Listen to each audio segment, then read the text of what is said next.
semuanya, sore. Masih ingat kan dengan saya? Nah, bagi yang baru pertama kali join, perkenalkan nama saya adalah Marsha Markus dan saya akan menjadi host dari acara Waktu PW atau Waktu Podcast Bahana TCW. Oh ya, saya ingin hari ini mengucapkan Happy New Year nih untuk Sobat PW semua, karena kita udah satu tahun nih kita udah gak ketemu di podcast ini. Nah, teman-teman yang kemarin nonton di live sebelumnya, kita kan mau bersama-sama nyusun resolusi di 2022 nih. Ada nggak sih dari teman-teman yang udah mulai melakukan resolusi untuk lebih banyak berinvestasi di 2022? Nah, kalau yang punya resolusi untuk mulai berinvestasi di 2022, pas banget nih, karena hari ini kita akan memberikan market outlook untuk 2022 dan juga tips-tips strategi investasi di tahun ini. Oh iya, hari ini merupakan hari yang spesial loh untuk Bahana TCW. Karena hari ini merupakan hari ulang tahun Bahana TCW yang ke-27 tahun. Jadi mari kita ucapkan happy birthday ke Bahana TCW. Hari ini juga kita mendatangkan tamu spesial yang sebelumnya belum pernah hadir nih di podcast kita, yaitu Emil Muhammad selaku ekonomis dari PT Bahana TCW. Tapi sebelum kita mengundang Emil untuk membagikan market outlook-nya di 2022, seperti biasa saya ingin mengingatkan Sobat PW semua untuk menyalakan notification untuk IG dan juga post dari Bahana TCW. Dan yang belum follow, ayo di follow dulu. Kita bakal memberikan informasi-informasi mengenai kuis-kuis berhadiah dan juga edukasi dan juga hal-hal lainnya. Dan untuk pemberi pertanyaan terbaik hari ini kepada Pak Emil Muhammad akan kita berikan hadiah nih berupa saldo reksadana. Oh ya, mungkin daripada kita lama-lama basa-basi, mungkin kita langsung berkenalan saja ya dengan Emil Muhammad nih. Oke, jadi halo Emil. Halo Marsha, halo teman-teman semua, selamat sore. Mungkin Emil bisa berkenalan dulu nih, kan baru pernah nih jadi tamu di sini. Ya, jadi buat yang baru tahu ya, aku Emil, ekonom di Bahana TCW. Kerja bareng Pak Budi Hikmat, barangkali yang tahu, senior ekonomis kita yang sudah melanglang buana juga di market. Kita yang biasanya kalau di Bahana tuh, kenapa kita punya ekonomis team? Karena nanti ini akan membantu Bahana dan juga teman-teman investor semua untuk menavigate nih ke depan kira-kira aset apa yang bagus, reksadana mana yang bagus, apakah nanti kita akan memasuki periode yang bagus untuk saham atau obligasi dalam pemilihan aset, itu kita yang ikut mengerjakan di Bahana TCW. Oh iya, teman-teman kalau yang udah nonton live IG kemarin nih, Pak Budi Hikmat pernah mention cara untuk bisa melihat kapan masuk atau kapan keluar itu dengan melihat 3 faktor, yaitu dari global, domestik, dan juga market positioning. Nah, mungkin yang belum tahu bisa nonton live kita sebelumnya yang udah kita upload di IGTV nih. Dan hari ini juga kita akan membahas sesuai framework yang pernah dibahas oleh Pak Budi nih. Jadi mungkin kita langsung tanya aja nih. Emil, kalau misalnya untuk global outlook nih, apa aja sih yang perlu kita perhatikan untuk menentukan strategi investasi kita? Apakah mungkin yang lagi sering hot-hot didengar tuh tentang strateginya The Fed? Atau bisa dijelaskan dulu nggak sih untuk teman-teman yang masih awam nih dalam berinvestasi dan baru akan memulai di 2022 ini? Ya, betul sekali Mas. Tadi sudah disebut ya, salah satu yang paling penting nih di tahun 2022 ini adalah The Fed. Mungkin nanti teman-teman bertanya, The Fed nih, kenapa sih kok The Fed ini berpengaruh? Oh, mungkin bahkan siapa itu The Fed? Jadi kita akan coba lihat nih. Jadi kalau kita punya investasi di domestik di Indonesia, misalkan kita punya reksadana saham, kita punya reksadana obligasi, atau bahkan reksadana pasar uang di Indonesia, itu sebenarnya kita juga terdampak nih oleh gejolak dan dinamika yang terjadi di dunia global. Yang paling penting itu terutama adalah yang terjadi di Amerika Serikat. Nah, kita lihat nih memang di tahun 2022 ini akan ada pergeseran. Nah, The Fed ini salah satu pembuat kebijakan, salah satu bank sentral yang ikut bergeser di tahun 2022 ini. Bergesernya kemana dan dari mana?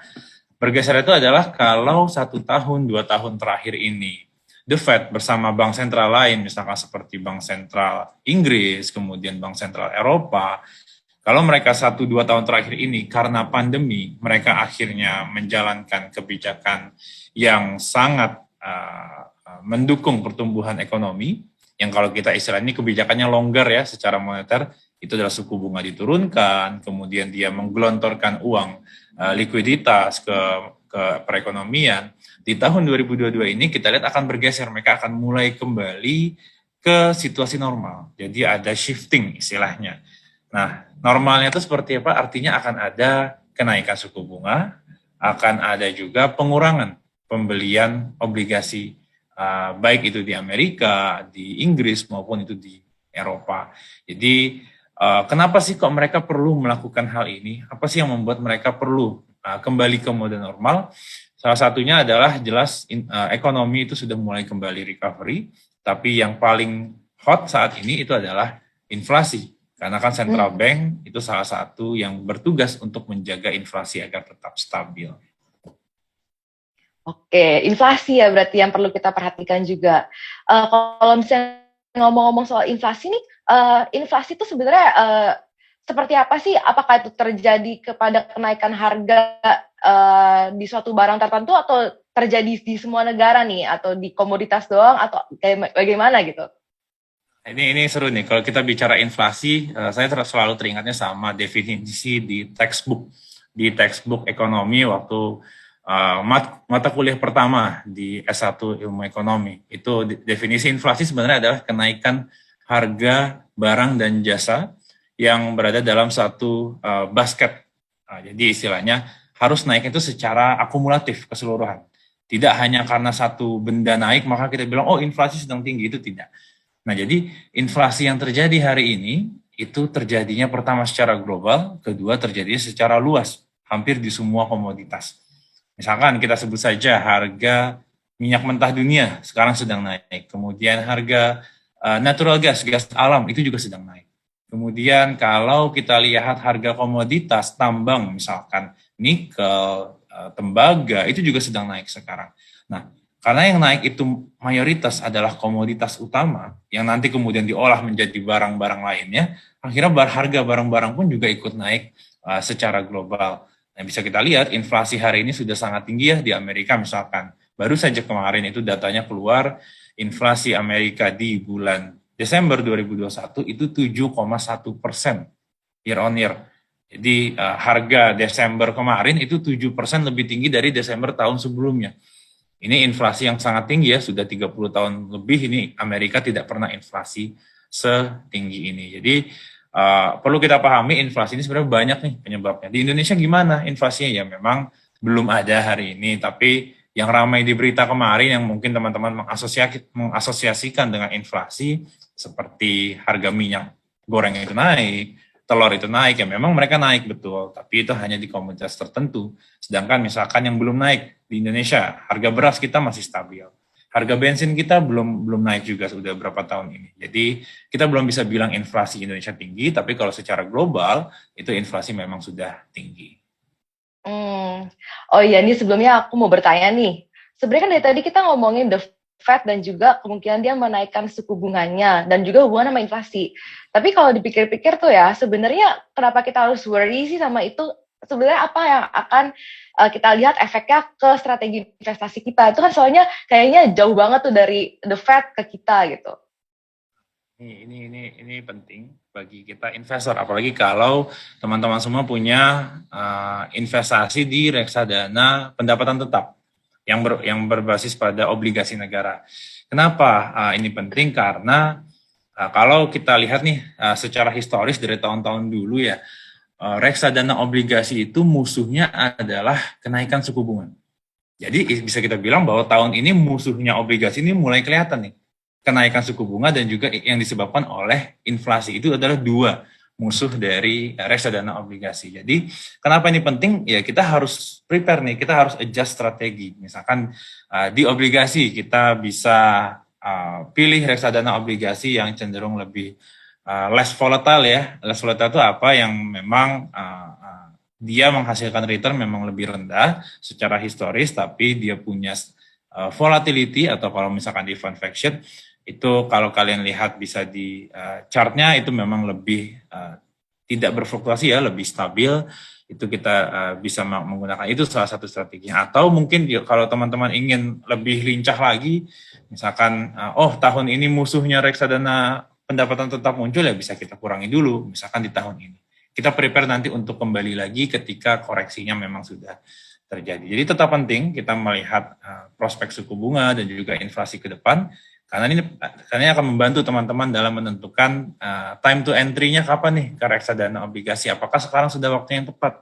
Kalau ditanya apakah sudah waktu yang tepat, mungkin kita belum bisa bilang hari ini adalah waktu yang tepat untuk masuk ke obligasi. Kapan waktu yang tepat? Ya nanti ketika inflasi sudah mulai turun. Misalkan seperti itu, kira-kira Marsha, kenapa ini penting untuk kita pahami ya. Oke, berarti kalau misalnya dari tadi saya simpulkan, suku bunganya AS ini kalau dia sampai naik ini buruk untuk obligasi Indonesia nih ya. Tapi kalau misalnya untuk suku bunga domestik sendiri, suku bunganya Indonesia sendiri, itu gimana ya pergerakannya nih? Ya, sama seperti global ya. Jadi kita ini bukan negara spesial yang bisa sendirian menjaga suku bunga rendah, padahal globalnya sedang heboh naikin suku bunga. Nah, jadi Bank Indonesia (BI) itu dalam menentukan suku bunga, dia sebenarnya punya mandat adalah menjaga inflasi stabil dan juga menjaga nilai tukar rupiah itu stabil. Kalau inflasi itu BI, Bank Indonesia hanya perlu melihat ke dalam negeri saja. Apakah inflasi di Indonesia sudah tinggi atau belum? Apakah masyarakat sudah mulai kesulitan dengan tingginya harga barang-barang? Itu saja yang bisa dilihat oleh BI. Tapi kalau kestabilan nilai tukar, kestabilan rupiah, itu BI harus melihat juga apa yang terjadi di luar sana. Kalau trennya memang sedang naik suku bunga, misalkan The Fed naikin suku bunga, kemudian negara lain, negara berkembang, sebut saja misalkan Brazil, Rusia, India, mereka semua menaikkan. Nah ini BI tidak bisa berdiam diri. Kenapa? Karena kalau BI menjaga suku bunga rendah sendirian, ini dampaknya negatif bagi rupiah kita. Jadi BI dalam menjalankan mandatnya, dalam menjalankan tugasnya mengatur suku bunga, itu perlu melihat juga faktor eksternal. Apakah negara lain itu sudah mulai menaikkan suku bunga atau belum. Nah faktanya adalah hari ini tuh mayoritas sudah mulai menaikkan suku bunga. Bahkan negara maju sudah ada juga, Inggris kemarin sudah naikkan suku bunga. Negara berkembang, itu kalau kita hitung sangat banyak sekali yang sudah menaikkan suku bunga. Maka kita lihat BI cepat atau lambat itu pasti harus menaikkan suku bunga juga. Pertanyaannya adalah kapan? Nah, timing biasanya BI itu berani menaikkan suku bunga kalau inflasinya sudah kena target dari BI. Berapa sih target BI? BI itu punya target inflasi 3%. 3,0% inflasi. Nah, berapa inflasi kita hari ini? Masih di 1,8%. Artinya berarti belum aman waktunya. Dong ya? Iya, betul banget. Jadi kita belum waktunya bagi BI untuk menaikkan suku bunga secara inflasi. Secara rupiah kita juga masih stabil, bahkan seminggu terakhir menguat ya, masih di 14.200 ya, setelah kemarin sempat cukup tinggi rupiah, sudah stabil lagi di 14.200. Nah, kita sendiri di bahan TCW, kita proyeksikan BI itu baru akan mulai menaikkan suku bunga nanti di semester kedua tahun ini. Jadi mungkin di sekitar bulan Juli atau Agustus ya, itu menjadi timing bagi BI untuk mulai menaikkan suku bunga. Seperti itu, Marsha. Oke, jadi kalau misalnya kita lihat inflasi kan sekarang anggapannya masih aman nih. Tapi kita lihat ke depannya akan ada resiko nih inflasinya akan naik. Apalagi kalau misalnya sekarang yang sering belanja ke pasar dan bisa lihat harga-harga kok udah mulai berasa naik nih ya. Jadi sebenarnya kita harus tunggu inflasinya kejadian dulu baru bergerak, atau dari itu kita udah bisa gimana sih gitu harusnya kita lakukan sebagai investor? Ya, apakah kita perlu menunggu inflasinya dulu? Tentu kita mengukur inflasinya, ini teman-teman jangan sampai keliru ya, hanya dengan mengukur harga barang tertentu ya. Jadi mungkin bagi kita yang konsumsi telurnya tinggi di rumah, sangat terdampak oleh kenaikan harga telur, tapi padahal perhitungan inflasi itu tidak semuanya hanya telur saja, tapi kan ada komponen lain. Nah, jadi penting juga nih kalau teman-teman punya reksadana obligasi, misalkan ingin tahu ke depan reksadananya akan naik atau turun ya. Nah, itu bisa teman-teman cari berita inflasi terbaru, apakah inflasi sudah naik atau belum. Nah, tadi apakah kita perlu menunggu inflasinya tinggi dulu? Nah, kalau level sekarang menurut bahan TCW, inflasi sekarang ini belum tinggi, tapi masih akan naik. Nah, ketika kita menyikapi ini, ke depan inflasi ini masih akan naik, maka belum waktunya kita untuk menambah porsi di obligasi kita, misalkan seperti itu. Kapan kita mulai menambah lagi, misalkan untuk obligasinya, ya kita tunggu berita inflasi itu mulai turun dulu. Kapan mulai turunnya? Kita expect nanti memasuki akhir tahun ini itu inflasi baru akan akhir tahun ini, bahkan ke tahun depan itu baru inflasi akan mulai turun. Jadi lama dong ya, ya memang cukup lama ya, karena biasanya nih kalau teman-teman belum tahu, cycle ekonomi itu cukup panjang ya. Biasanya ekonominya kuat, lemah, itu berjalannya dalam 10 tahun tuh, satu cycle. Ya, jadi ya kita memang harus lebih bersabar ya, kita nggak bisa hanya mentradingkan, misalkan beli reksadana obligasi untuk ditradingkan harian ya, itu tentu juga tidak sesuai dengan peruntukannya ya, karena ini memang lebih jangka panjang untuk kita lihat. Oke, kok dari tadi kayaknya kalau bisa didengar nih bad news semua ya kayaknya ya. Sebenarnya kalau misalnya inflasi tuh, kalau mungkin kenaikan harga kan itu berarti artinya orang-orang udah bisa mulai beli barang segala macam, jadi harganya naik. Sebenarnya ada nggak sih sisi positif dari inflasi? Mungkin kalau misalnya ke aset saham, apakah ada beda ceritanya nih ya? Biar dari tadi nggak bad news aja nih gitu. Ya, jadi benar banget, memang bad news di inflasi itu kita bisa bilang relevannya itu untuk obligasi ya, tapi kalau untuk saham justru ini bagus. Kenapa kok inflasi ini bagus? Inflasi itu bagus sebenarnya untuk saham selama inflasinya adalah inflasi yang sehat. Inflasi yang sehat itu ditandakan oleh inflasi karena permintaannya itu yang meningkat. Artinya kan masyarakat ingin belanja, mereka memiliki uang. Nah, kalau masyarakat ingin belanja nanti, kenapa ini bagus untuk saham? Adalah emiten-emiten, perusahaan-perusahaan ini mampu menaikkan harga. Jadi yang awalnya mungkin, saya belum naikin harga dulu deh, karena masyarakatnya belum siap nih dengan kenaikan harga. Nah, tapi ketika ekonomi mulai pulih dan emiten berani menaikkan harga, ini kan pertama mensinyalkan ekonominya mulai sehat, kedua bagi emitennya itu sendiri, mereka akan mendapatkan margin atau laba yang lebih baik. Nah ini nanti arahnya adalah bagus untuk pendapatan perusahaan yang akan meningkatkan nilai sahamnya. Jadi memang itu bad news untuk obligasi, tapi kalau untuk saham kita bisa bilang inflasi yang sehat itu bagus untuk saham. Nah mungkin teman-teman dan Marsha juga nanya nih, sehatnya itu berapa? Nah kita mungkin pakai definisinya Bank Indonesia saja ya, inflasi sehat menurut Bank Indonesia itu adalah 3% dengan toleransi plus minus 1%. Jadi artinya ya kalau range-nya 2-4% itu masih dianggap sehat. Nah inflasi kita hari ini 1,8%. Nggak sehat karena terlalu rendah. Jadi kalau ada inflasi naik ke depan itu justru bagus. Menaikkan inflasi menuju area yang dianggap sehat oleh Bank Indonesia. Waduh, ternyata ada 2 jenis inflasi ya, baru tahu ada yang sehat dan yang nggak sehat gitu. Dan ngomong-ngomong soal kenaikan harga nih ya, kan sama ini kalau kita baca berita ada kenaikan harga batu bara. Kalau bisa kayak gitu, gimana sih efeknya ke Indonesia? Apakah itu tuh bagus atau jelek gitu kalau misalnya harga minyak atau misalnya batu bara naik? Atau ada nggak sih barang-barang tertentu yang kalau misalnya naik itu bagus untuk Indonesia dan yang mana gitu yang jelek gitu? Ya, kalau kita bicara spesifik barang ya, batu bara itu salah satu yang kalau harganya naik itu justru bagus bagi Indonesia dan juga bagi pasar saham. Kenapa? Karena ekspor terbesar Indonesia itu adalah batu bara. Keduanya adalah minyak sawit. Jadi kalau kedua barang ini harganya naik, ekspor kita nanti juga akan naik. Kalau ekspornya naik, ini nanti arahannya adalah justru bagus buat rupiah kita ke depan. Jadi itu satu, dia bagus bagi Indonesia. Kedua, apapun komoditasnya, kalau harganya naik, itu akan menguntungkan produsennya.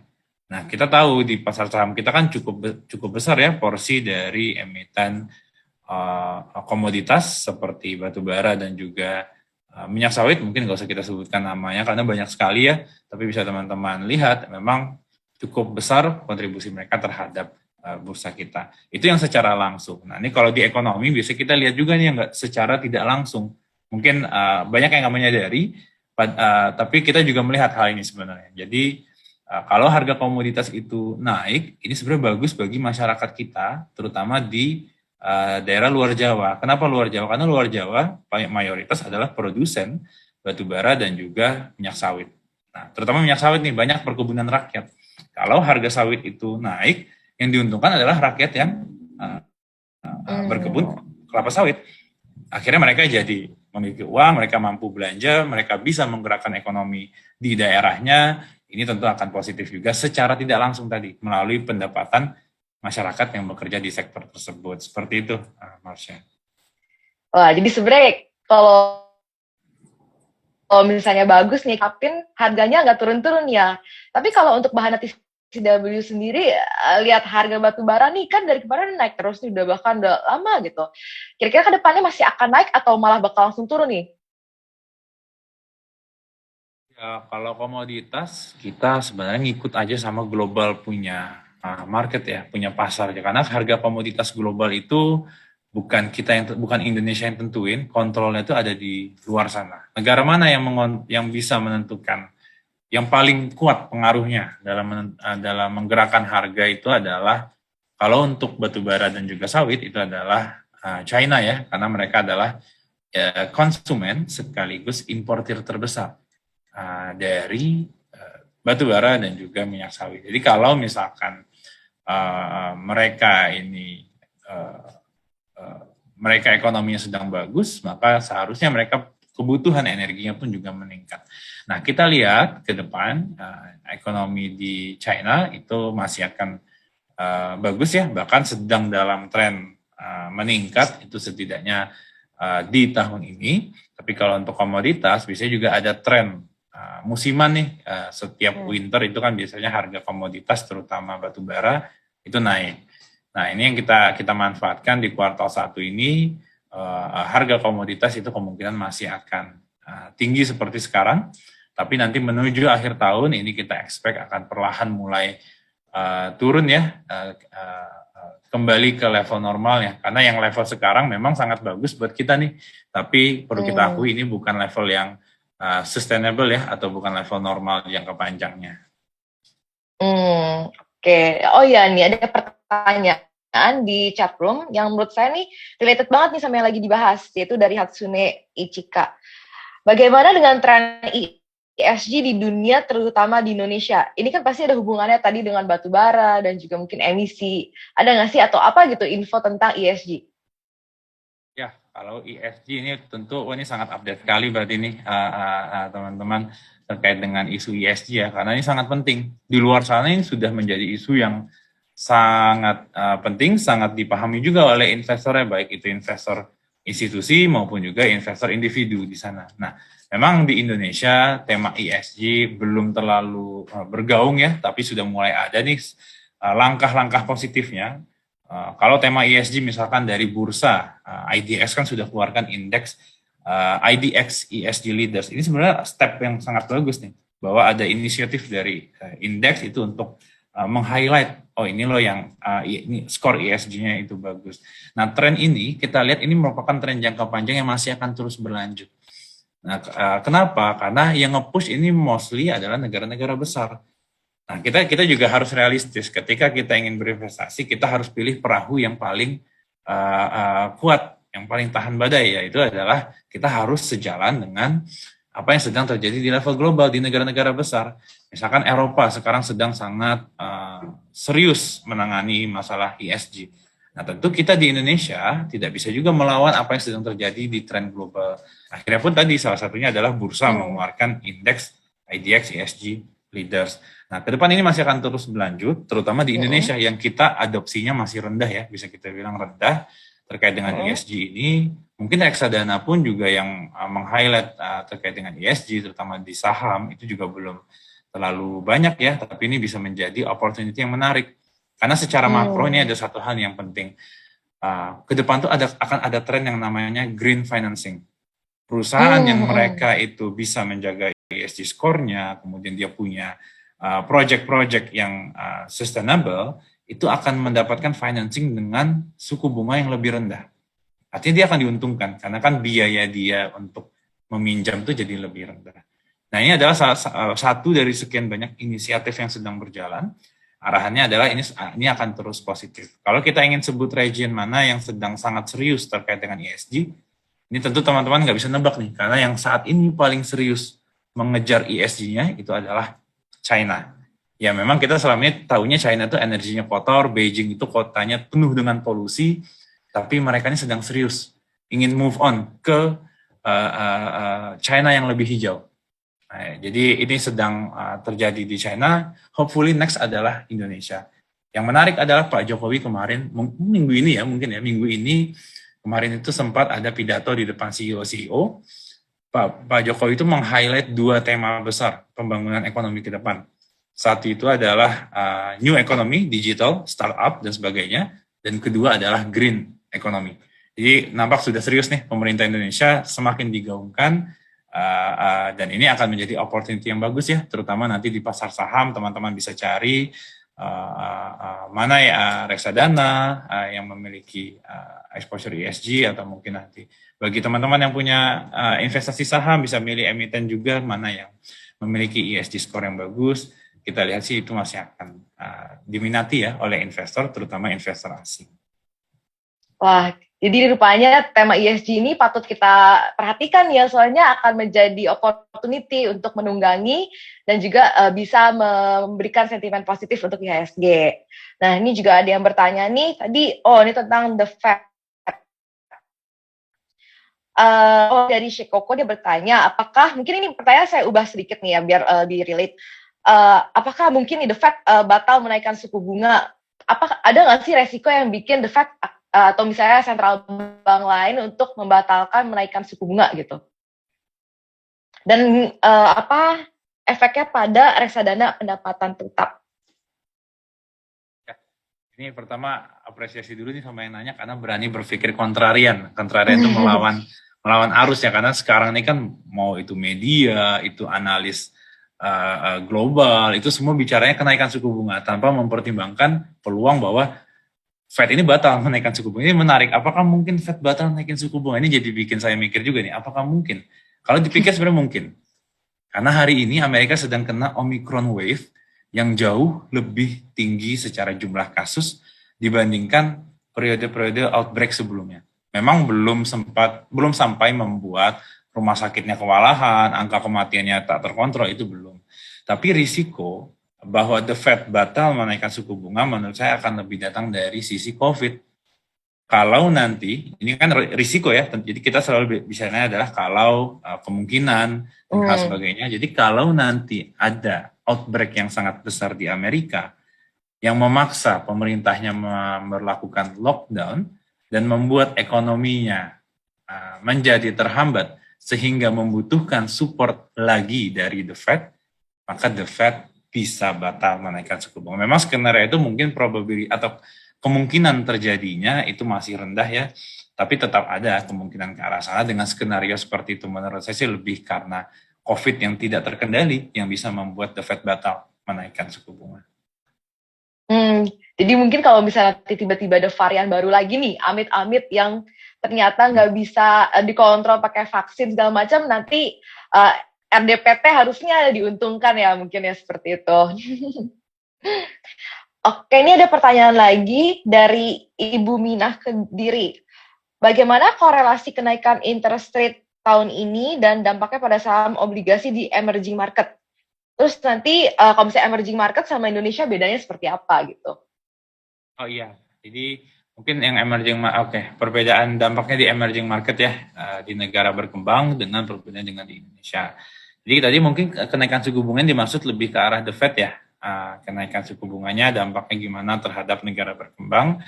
Pertama, kalau obligasi mungkin sudah terjadi koreksi dan masih akan berlanjut koreksinya. Jadi kalau kita lihat nih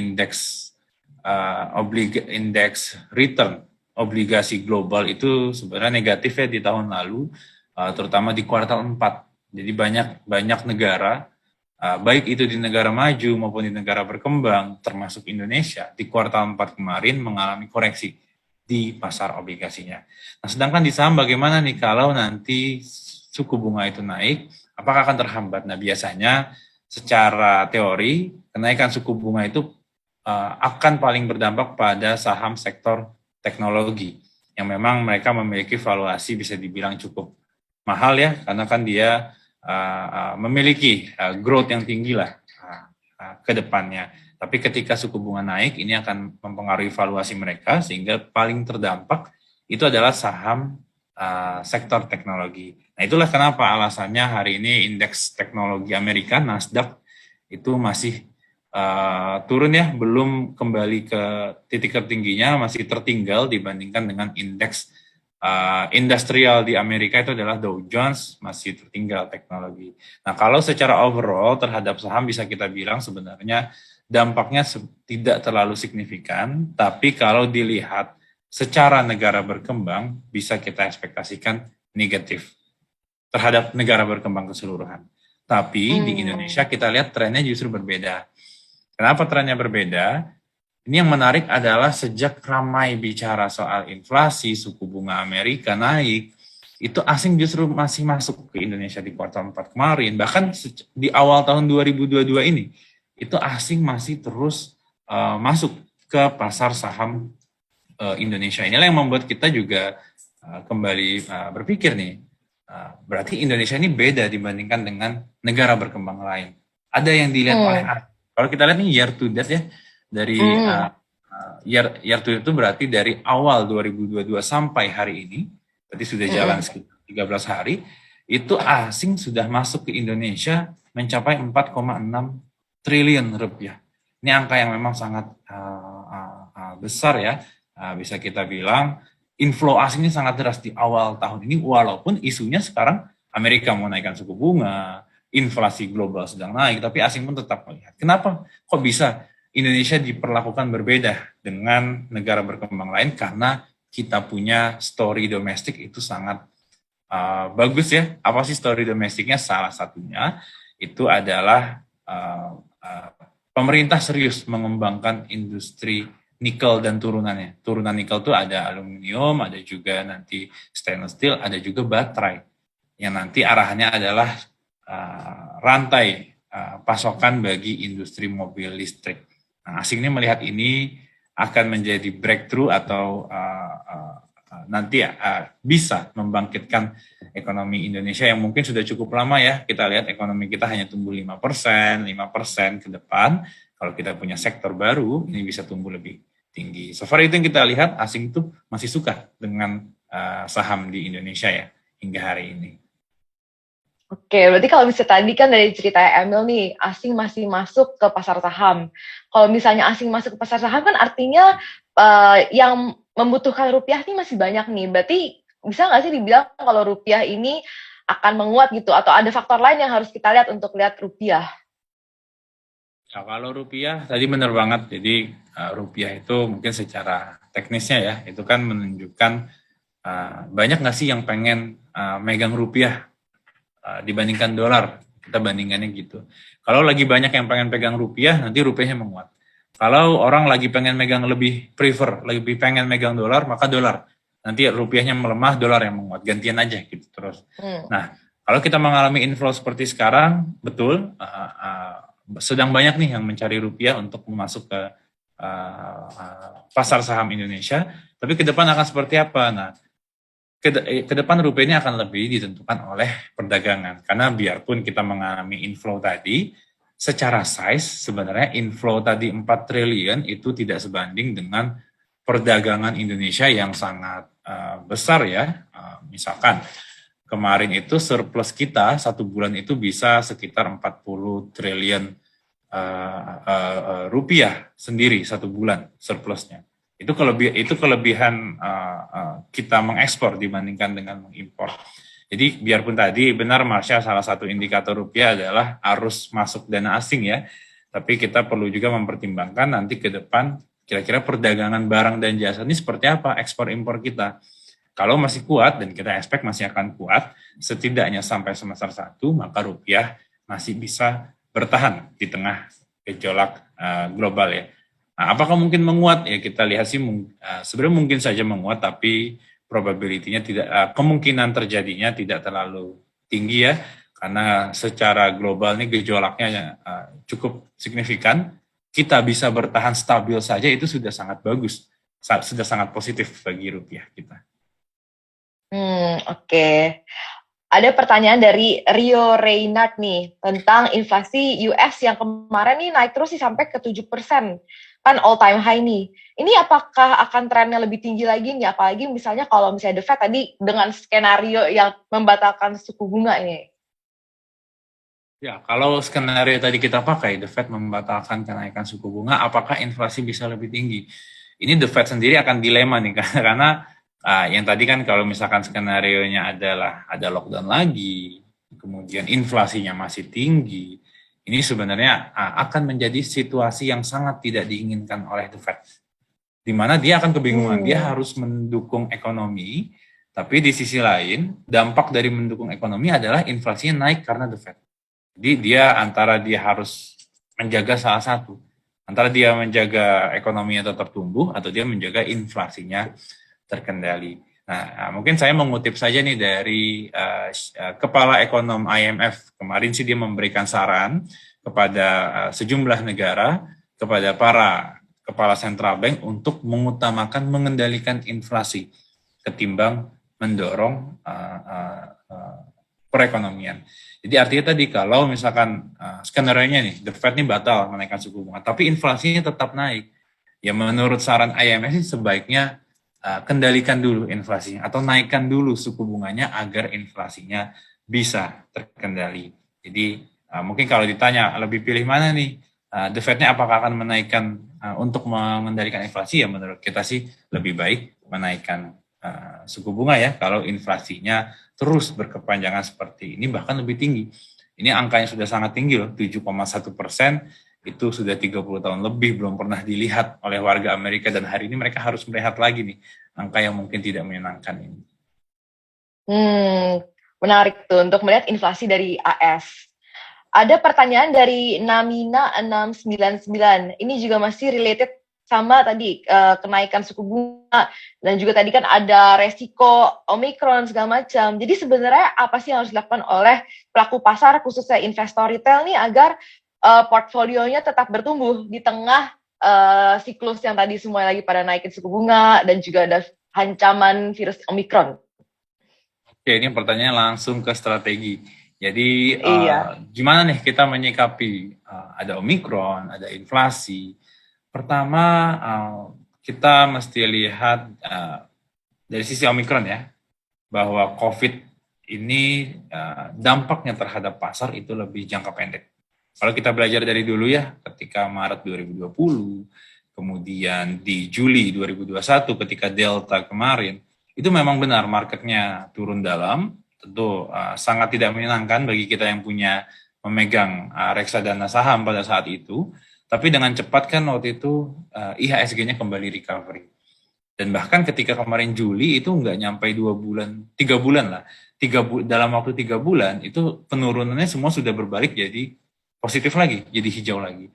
Jadi kita lihat ke depan kalaupun akan ada Omicron atau varian baru lain, ini dampaknya ke pasar ini akan semakin minim karena investor sudah belajar, oh ini lebih jangka pendek, tidak akan mempengaruhi prospek suatu perusahaan dalam jangka panjang, sehingga ke depan dampaknya itu akan semakin sedikit. Sedangkan tadi kalau inflasi, kita tadi sepakat bahwa inflasi ini lebih menjadi tantangan bagi obligasi, tapi di satu sisi bisa menjadi opportunity bagi saham nih, bagi emiten. Nah, makanya di tahun 2022 ini kita dari Bahan RCW, kita melihat potensi return ya, secara return tahun ini itu saham bisa mengungguli obligasi. Kalau kita tarik ke belakang, mungkin sudah 4 tahun terakhir ya, selalu obligasi yang mengungguli saham nih. Saham kita cenderung nggak kemana-mana.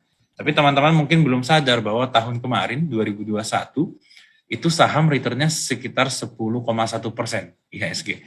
Sedangkan kalau kita beli obligasi yang mengacu pada indeks, misalkan IBF, itu returnnya 4 sampai dengan 5%. Jadi mulai tahun lalu sebenarnya saham sudah outperform atau sudah mengungguli obligasi. Dan kita proyeksikan di tahun ini masih akan berlanjut tren ini, saham masih bisa mengungguli obligasi. Tentu untuk memaintain, untuk menjaga volatilitas gejolak saham, teman-teman bisa pilih reksadana mana yang memang lebih memiliki saham-saham big cap ya, Karena kan big cap selama ini terbukti lebih stabil, tidak terlalu fluktuasi. Kalau misalkan teman-teman mencari return tinggi dari reksadana yang memiliki nama-nama eksotik atau nama-nama yang sedang naik daun, nah itu tentu ada return yang tinggi, tapi ada juga risiko volatilitas yang tinggi. Tinggal teman-teman sesuaikan saja dengan profil risiko. Apakah teman-teman cukup nyaman nih melihat reksadananya nanti misalkan minus satu hari hijau tinggi, kemudian satu hari minus dalam. Nanti ada juga teman-teman yang mungkin lebih prefer dia slow, naiknya slow tapi steady, ya itu nanti bisa disesuaikan dengan profil risiko masing-masing. Tapi kalau dari bahan TCW melihat secara return, saham berpeluang mengungguli obligasi di tahun 2022 ini. Jadi rupanya memang ada ganti-gantian gitu ya, ada yang tahunnya obligasi, ini ada tahunnya saham. Tapi kalau untuk sobat-sobat yang lebih PW untuk punya reksadana pasar uang nih, gimana tren untuk reksadana pasar uang ke depannya? Ya, jadi reksadana pasar uang ini mungkin bagi teman-teman investor individu ya, tidak terlalu menarik ya 1-2 tahun terakhir ini karena rate-nya kan turun terus, return-nya juga semakin menciut karena memang suku bunga deposito di perbankan sedang dalam tren penurunan kemarin. Nah, sekarang memang mulai stabil nih, mulai tidak terus turun.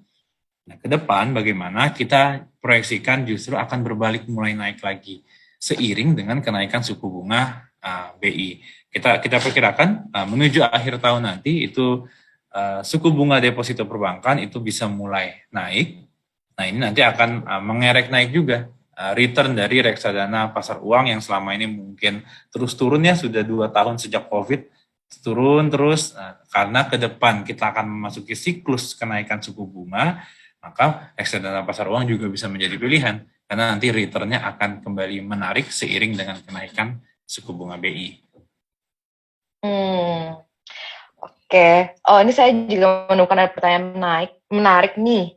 Apakah ada dampak dari krisis energi di negara-negara Cina dan India terhadap Indonesia? Ini spesifik banget nih China dan India. Memangnya bisa nggak sih jelasin ke sobat-sobat PW semuanya kenapa spesifik China dan India gitu?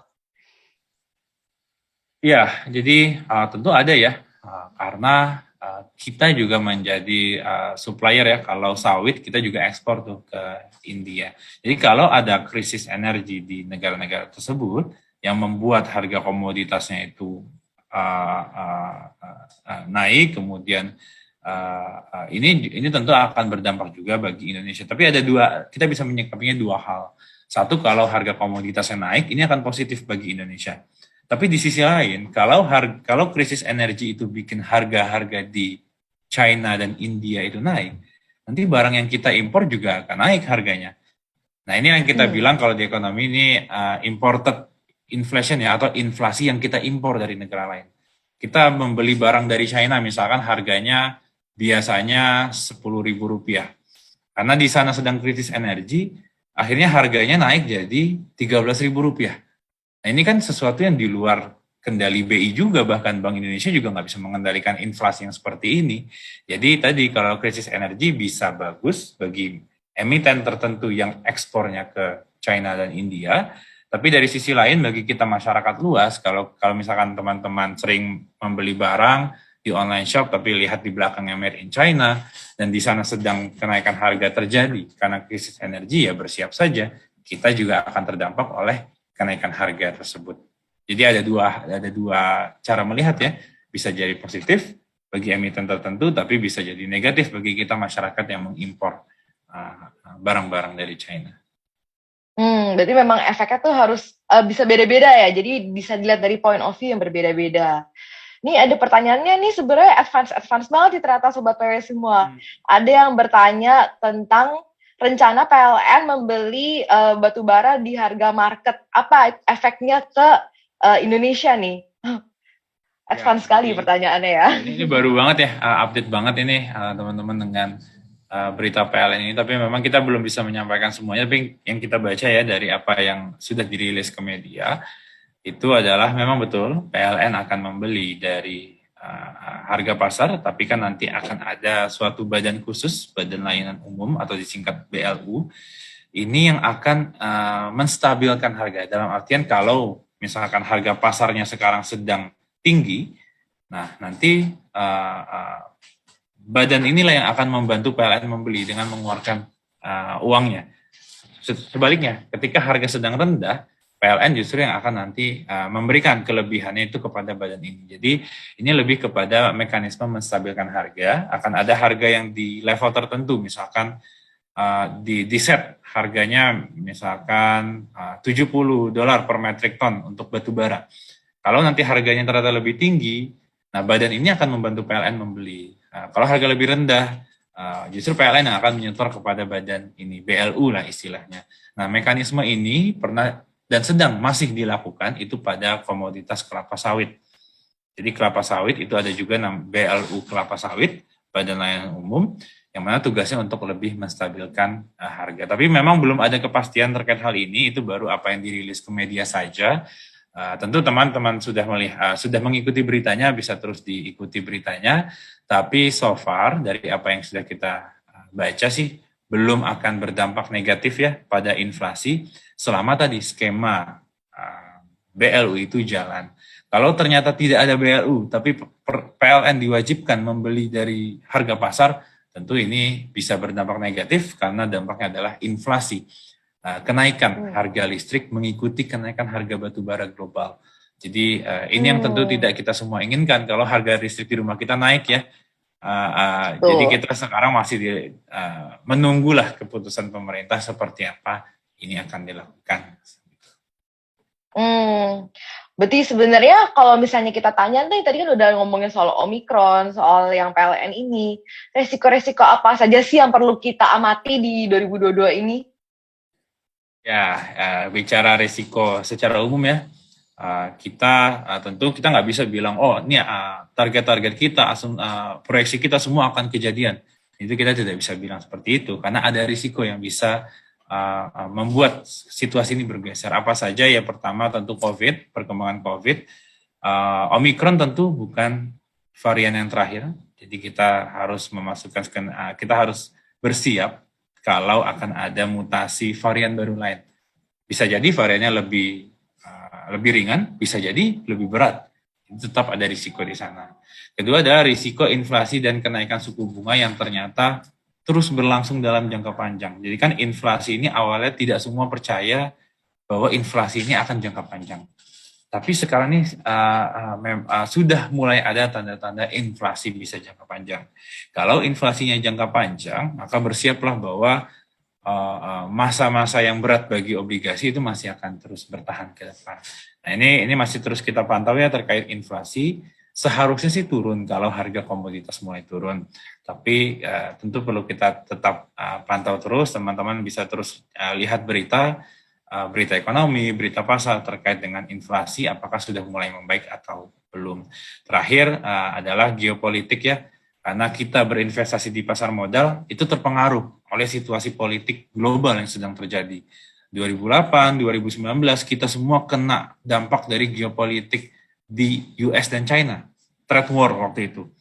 Kita nggak tahu apa-apa di Indonesia, tapi mereka antara Trump dan juga China sedang berantem, market kita ikut jeblok.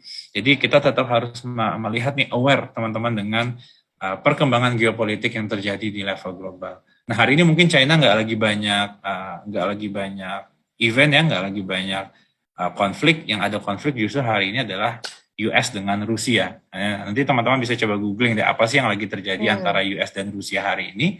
Tapi ini hint saja yang membuat harga gas alam naik 300% sepanjang 2021 di Eropa dan juga Inggris. Itu salah satunya adalah konflik antara US dengan Rusia di Ukraina.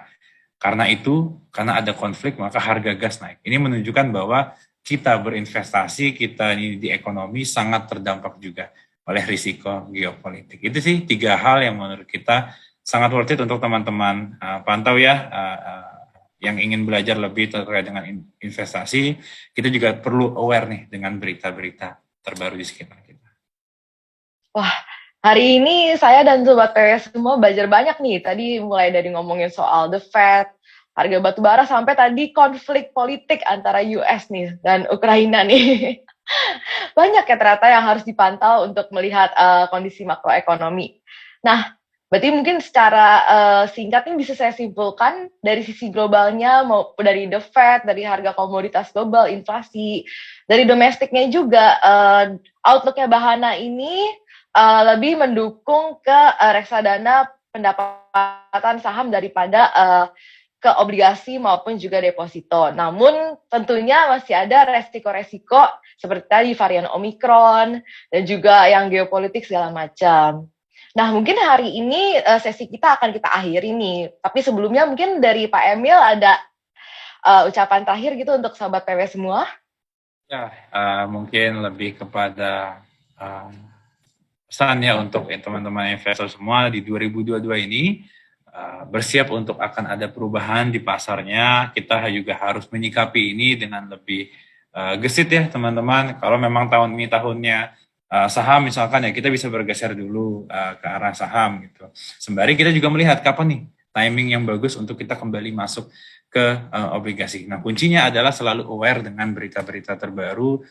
Tentu semua sekarang dengan dunia online kita bisa akses berita baik itu di Eropa, di Amerika dengan sangat mudah. Sekarang banyak juga source yang gratis, teman-teman bisa explore semua untuk tetap menjaga telinga dan mata kita terbuka nih dengan apa sih yang sedang terjadi di global, karena itu semua nanti juga akan berdampak pada investasi teman-teman semua di Indonesia. Mungkin itu saja Marsha dan teman-teman semua. Oke, baik. Terima kasih banyak Emil hari ini untuk insight-nya semuanya kita belajar banyak. Dan juga terima kasih untuk Sobat PW semua yang sudah menyaksikan kita selama 1 jam terakhir ini. Dan untuk hari ini pemenang dari pemberi pertanyaan terbaik adalah Namina 699. Jadi selamat untuk Namina, nanti kita akan kontak melalui DM ya. So teman-teman semuanya terima kasih dan sampai jumpa di live berikutnya. Thank you semua. Thank you.